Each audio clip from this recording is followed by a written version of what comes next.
You better at saying that, Demeter. That's why I was like, Anyway, let me get to this first topic, right? Are women generally looking for a husband or someone to sponsor them? What's your thoughts on this? Sheesh. I think for the two to exist in the same question is insane. Like a sponsor, because it's kind of like, are women actively looking for sponsors when it comes to comparing to marriage? I don't know. I haven't seen that. I think what's happening, and I'm noticing, is there's a lot more women having discussions about wanting to be a sugar baby, right? Mm-hmm. And being a sugar baby comes with, well, in women's heads, they think they're going to find a man that's just going to give them unlimited money with no access to them. And that's the lifestyle they genuinely want to live, because you don't have the responsibility of having to cater to that man, or, maybe I have to entertain some companionship, but that's the extent of the relationship with them. Mm-hmm. Now, with a husband, there's much more responsibility, which is why sometimes when we even talk to women, some women might even say, I'd rather be a single mom than a wife, because there's more responsibility that comes with being a wife than it is being a single mother, which is crazy to me. Mm-hmm. You know what I mean? So that's why I asked, like, do women really want a husband, or do they just want somebody to provide a lifestyle for them? I feel like if men had the means to provide, this wouldn't be a topic. That's true. Wait to avoid the question. No, but I understand what you're saying. I think it also depends on what phase you are in your life. I don't think there's any woman who's actually ready to settle down who would say, I want a sponsor.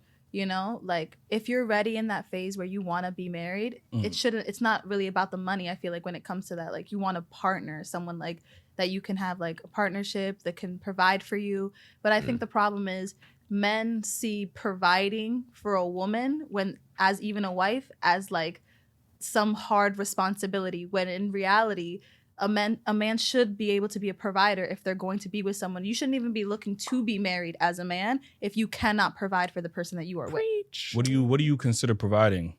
Providing, it's not just financially, like emotionally. Some men will get into situations or marriages with women when they haven't gone to therapy and they're not even emotionally stable to be in a situation like that. Like, you need to be able to provide emotionally, physically, financially. Like, it's not just finances. And that's what I feel like men really look to is, I don't want to get married because I don't want to provide for a woman. But that it's not all about that. A woman can be 50-50 with you and you still can lack in providing other things. Mm-hmm. So I think it's actually divided into two issues. I think one, women are fucking up too, because we're out here like, we just want money. We're talking about it on social media.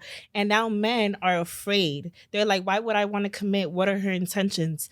Maybe she might want to use me. She's probably a gold digger. And then there are women who do want a husband, and they are actually not just seeking for the financial support. They're actually looking also for love. But yes, there are women who are traditional and do want love too. So I think that it is divided into two. We have a new culture of sex workers where they're very open and blatant about what their intentions are. So I think that can also be for a lot of men like, whoa, I don't know what I'm getting into, or what she's what is her lifestyle outside of what is she showing me? You know what I mean? Mm-hmm. So I think that in itself can also cause men to be very guarded. And also, like, when you see divorce rates, it usually leans more into women as the benefit, who gains the most benefits. And men are afraid to commit to women when she might just want to leave you later on, and then he might lose everything being with you. So those are like some perspectives to look at, Mm-hmm. That's my thought on that. But what about the type of person that you're seeking? Like, are you consistently going after the same type of person? Are you going to the club to find your partner every time? That is true. Because a lot of and trying to get a wife? That's true. And that's what I think too, because when it comes to like looking for a sponsor or looking for a husband, I mean, I'm not looking for either, but would I love a sponsor? Absolutely. And would I love a husband? Absolutely too. But I also can say that I haven't really come across a lot of husband material these days. I feel like even when I speak to women who are older than me, they're like, so when are you going to settle down, get married, and have kids? I don't see anybody that I feel like I want to do that with. And I'm not my ancestors who wanted a husband just for the sake of stability. So it's like, if I happen to come across somebody that's willing to fund my lifestyle, then fuck it, we ball. Like, that's fun. But I'm not going to like force myself in any box. And I think that's why I said it's kind of crazy that the two exist, because it doesn't have to be one or the other. It could be like whatever works for you. If you come across a man that you're vibing with that's willing to sponsor you or just fund your lifestyle, what I call investing, because you're making me a better person, then that's cool. But if I find a man that I can see myself building a life with that doesn't consider himself to be a sponsor, and it's like we're vibing and you don't mind like doing what you're doing, then we can see where that goes. I don't think it has to be one or the other necessarily. So, you know what's interesting? Like, I'm finally at the point where I'm like in my most submissive and like my most feminine energy, because I've been in phases where I've been like super masculine. And I find that what I attract now is men that actually want to take care of me and want to make me a wife. It's very interesting. Say that again. So a lot of For the times, people in the back. it's Wait, really, can I ask you a question? Yeah. You said you find yourself being in a much more submissive and feminine state. Did a man have to bring that out of you, or did you just naturally? That was something I had to heal through and work on. I'm a single mom, so becoming a single mom made me super masculine, and I had to provide, and I had to figure it out. And a lot of times it angers you to have to go through certain situations in life, especially having to be this hyper independent woman. And then eventually I realized, well, I need to do some shadow work. I need to figure it out within myself internally. And eventually I was like, well, you know what? When you are gravitating from this like super masculine energy, what you do, you repel men. Men don't want to be around you. You come off as too aggressive and they're kind of like, I don't really want that. And I eventually realized, like, I've always been super feminine growing up. Like, I come from a two-parent home. So I grew up around a lot of love. And I was like, okay, this way of living is not really, is not leaning towards my benefit, And then I realized working on myself, becoming the most feminine version of myself, I definitely started to attract the kind of love that I wanted. So I think it's really dependent a lot of times of who you are within yourself. You attract what you are, and that's really, really, really real. So I think that I think I've had a little bit of the opposite experience than that. I definitely understand where you're coming from. Sometimes I feel like submissiveness, I do feel like it's about the type of man you are around. Because there have been times where I have been in relationships with a man who says, oh, you're so like aggressive, or you're not submissive enough. And then there was another man who says, absolutely not. Like, you're the most submissive person I've been with. But I feel like it's also about the man who he is as a person. Different men bring out different things in different women. Like, if you're with someone, it can be a totally different experience of when they're with someone else. You know that person in a different way. So I feel like it's really about who that man is to bring what parts of you. Different people bring out different parts of who you are, So that's been like my experience, that I haven't really had to change myself. It was really who that person was. It was a natural change for you. Yeah, it was like natural. And then it's either that or that man just tolerated your behavior and he just thought that was good enough. And maybe he didn't know his worth and he thought how you were treating him was good enough for him. Like, you know what I mean? So but you I do can get feel what yourself being submissive. You can feel yourself letting that guard down and that masculinity down. So I think that's where. So you felt like you were letting your guard down, or you just felt like you were the same person and he was just accepting of it? I felt like I was the same person sometimes, but it's just that the man, like different men are more dominating, or they feel like sometimes certain men feel more confident in how they are. So that portrays in the women that they're with.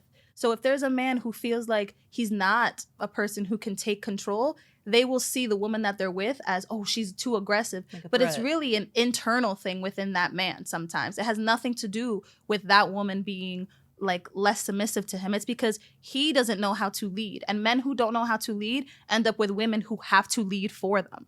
So Yeah, I think that's a valid point to a degree. I do think that some women try to justify their poor behavior. I'm not saying you have poor behavior, but someone will try to justify them being like, oh, well, he just can't handle me. How many women have we had on this show who said they need a man that can handle them? Mm-hmm. That handle comes with a poor behavior, bad attitude. You just need somebody that's going to quote unquote handle you. A lot of men is not going to want to have to handle a woman or feel like they have to tolerate certain behavior because, oh, they're not alpha enough. Let me talk about myself, right? Mm-hmm. I'm to the point where like I'm 33 years old.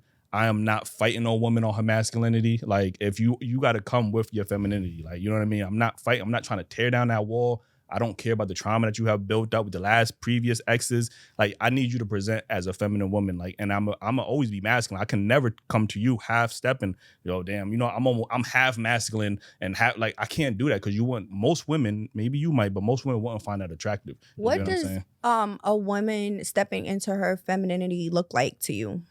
I think usually it's a good question though. It is a good question. Because I feel like we keep on saying like stepping into femininity and it's usually tough because I feel like the feminine women don't never ask those questions. So it's like, that when I find myself hold on. I mean, no offense.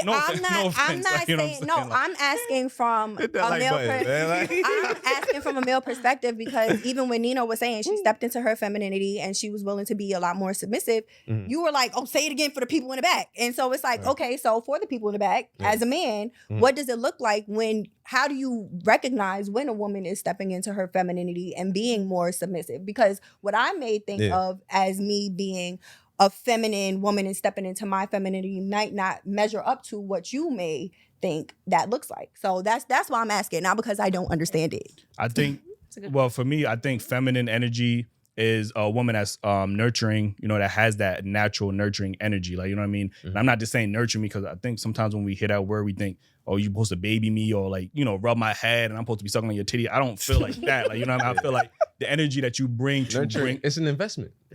I mean, the nurturing part. Yeah. So I think it's the type of energy that you bring out that motivates me as a man to want to actually provide for you, to want to protect you, to want to do things for you because I enjoy the energy that you actually are exhibiting. Yeah. Now, when you say things like, oh, wow, it's not really a masculine thing because I feel like sometimes we equate being an adult with being masculine. Like paying your bills is not masculine. It's just being an adult. Like having responsibilities is called being an adult. It's not called being masculine. Now, I think when we talk about masculine, I think we talk about women that are overly aggressive, always feel the need to be combative. Like those are typically traits that we associate with men because men are normally more combative because we're more protective in that sense. Like, you know what I'm saying? We're not going to let people walk all over us because we feel like we have to protect ourselves and our family. Like, you get what I'm saying? So I think those traits, to me at least, is what I see with women. And I could just tell it. So it's just automatic to me. Like I could sense it. Like, you know what I mean? So what about you, Ace?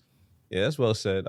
I just think it's an energy that you could sense when you're around the person because certain people come on the show and you could tell off the bat just when they walking in and the first encounter with them if they're masculine or feminine. Like it's just a energy you exude, in my opinion. And sometimes it don't. This is why I say it's the energy because when women have that feminine energy, animals can sense it, babies can sense it. Like this is just universal. Like people gravitate towards that energy. It's not even nothing that you said or you done. It's just how you carry yourself as a feminine woman. Like you know what I mean? Which is. I'm about to get into another. I think that's episode, so interesting because I know people with generally good energy that I wouldn't consider to be like stepping into their divine feminine, that I think they have all the traits that you described, but they probably wouldn't even consider themselves to be feminine. They would consider themselves masculine? I don't necessarily think it has to be either or. I feel like you can have I'm not somebody that considers certain traits to be masculine. Mm-hmm. If I disagree with something, me having a debate or an argument with you about something that I disagree with doesn't mean that I'm a masculine woman. It just means that I disagree and I'm willing to speak my mind. Mm-hmm. Or I'm not willing to concede to what you're saying for the sake of you being my man and you needing to be right because you're the man. I just think that I don't know. It's very interesting to hear a man's perspective. Yeah, I don't think you just conceding to me and just be, oh, you're right. Like, I don't mind the pushback. You know what I mean? Like, I actually value that in a woman. Like, you know what I mean? Hey, I know you think this way, but what about you look at it from this angle? Like, I could respect that. You get what I'm saying? Now, when you're telling me I'm blatantly wrong and I should do it this way, or you're more knowledgeable than me because you went to school for nursing and you know how to fucking you could tell me more about putting an AC in a window because you went to school for, like, those are the type of things that's just kind of annoying. Like, that is just like, it's just overly combative for no reason. Like, you know what I mean? Yeah, disagreeing is not a masculine or feminine trait. It's the way you go about it. Okay. You know what I mean? Okay. So if you want to buck up and get in my face and you don't have to do that as a lady. You know what I'm saying? Mm-hmm. That's a masculine thing. I expect that from me and him arguing. You know what I'm saying? Mm-hmm. And I don't think, usually these women that usually articulate themselves that be like, well, I'm both masculine and feminine. I don't never hear men describe themselves, even though we all understand that we both have that energy. Yeah. I've never heard a man articulate himself and be like, well, you know what, I'm both masculine and feminine. Like, it's usually women that I hear trying to play both sides of the fences. Well, I think that's because a lot of men they possess a toxic masculine trait where they would never admit to having any type of femininity in them. So I don't think you would hear that coming from a man, especially with today's time. You hear a man saying that he has feminine traits and now he's gay. Like, I don't think that we're living in a world where men would be comfortable enough to be open about that. But it doesn't mean that gay? Everybody else, people. Say that. Who's the majority of people that's calling that man gay if he says, "Yo, I other men"? I mean, it comes from both. No, I mean, it comes from both. Are you kidding me? Women can't wait to use the gay word against a man at every part of a conversation. Like when they don't agree, especially when they don't agree with him. That is the go-to. That's the go-to automatically to diminish any straight man in an argument. Like, I think it depends on the women that you're talking about. I've never called a man gay to like for the sake of an argument. I can say that we on camera now, and if anybody disagree and we've had a conversation, leave a comment. Leave a comment. Send me a DM. I've literally never like that's not a go-to for me because. Right. If you're not gay, you're not gay. Like, I'm not just gonna bring it up because you're acting feminine, or like what people would consider. So you never call something sassy or yeah, I mean, being sassy. That's the same shit. No, sassy men could definitely be sassy, but I'm not gonna call you gay. What you think sassy? You can be a sassy straight man. Yeah, like, because you can be sassy. What is gay? Gay is a man being attracted to another man. How are you gay because of the way that you're acting? Sassy has, at least from my understanding, has always been a term that we have always used to describe women and gay men. Women and gay, exactly, the behavior that they exhibit. Like, you know what I'm saying? Terms are changing now. Yeah, terms are changing because when I say sassy, it's like men who will not buy a woman flowers but want flowers given to them. Like, that's a little sassy of you. And you know, that's not the actual definition of sassy. Yeah, sassy, I think. No, sassy means like you're combative and you like to fight. Like resilient. Yeah. Like we just a little girl giving attitude to a grown adult. That's sassy. That's sassy. Right. You know? But we want to call like we're using it differently. I don't think sassy means gay at all. So a man expecting flowers but don't want to give a woman flowers. You don't think there's something wrong with that? Why you can't give me flowers? That doesn't want to. Yeah, of course there's nothing wrong with that. And that's not. I ain't gonna go there. I wouldn't even call that sassy. That's selfish. How you expect the flowers from me and you're not giving me any? Okay. I mean, like, if you like flowers, you like flowers. They're like, I get flowers for girls all the time, and no one's ever gotten me flowers. You've heard a guy say that. I heard I want some flowers. Give me flowers. Yo, who are these men, bro? Like, I think that's like and there are men that probably have said that. I'm not taking that away, but I think that comes from a place of it's like it's a hypothetical. It's just like, yo, they're not talking about flowers necessarily. They're talking about I have done nice gestures for a woman and I've never gotten anything reciprocated towards me. So it all does metaphorically. It's metaphorically. There are men that like flowers. I'm not saying like, literally. I'm not saying that there are men that probably have said that and probably mean that, but I know there are a lot of men that mean that in a metaphoric way. Like I've done all this for a woman and I haven't. She's never thought about doing anything for me because it's never reciprocated. I don't think a man would mind receiving flowers like that. That's not, anybody would enjoy flowers probably, but I think I agree where it's a metaphor. Like we do all these nice things for women as men, and like what do they reciprocate to us besides maybe splitting the bill or paying for dinner? But that's also depending on the type of woman you are with. Mm-hmm. Because if a man is saying, I've never received this or I've never received that, well, what are the type of women that you are looking for? Right. What are the type of women you are attracting? If you feel like the woman that you're with or the women that you have been with haven't reciprocated anything, then maybe you should be changing the type of woman that you are searching for. Because men will, like, I think what you said, women attract where they are in life, like what phase they are in life. But men are hunters. They go seeking for things. You know what I mean? So if you're going to seek for a woman who might be beautiful, but you know she's a little vain, then of course you're not going to get the reciprocated energy of a nurturing woman, of someone who's going to care for you, of someone who's going to buy you flowers, because that's not what you're looking for, you know? And then they want to go back and say, all women are like this. No, the women you are with, the women you have been searching for are like this. I love that energy. Yeah, when you want a wife, you'll find a wife. I love that energy. And to bring that, I love that energy. To bring, I guess, the conversation back full circle, I feel like to that, if you're a man that's pursuing a woman that's looking for a sponsor, you can't expect to have a reciprocal relationship because that's not what she's looking for. So that's also like you knowing what type of situation that you're in. So if you are a woman that's looking for a sponsor and you're a man that's looking for a wife, those two are not going to exist in the same thing. So you're not going to get that reciprocated. Whereas if you have a woman that's looking for a husband, and you're doing husband things, she's going to reciprocate that because she sees a future with you and she's willing to invest in you as much as you're willing to invest in her. I want to get back to what you said about, you said if you're a man, if that's what you're attracting or that's what you're going after, you're looking for. I like to keep the same energy on this show. You know what I mean? So I do like what you said. And, I just want everybody to keep that same energy. When we talk about men, when we get to the men bashing, I just want to keep that same energy.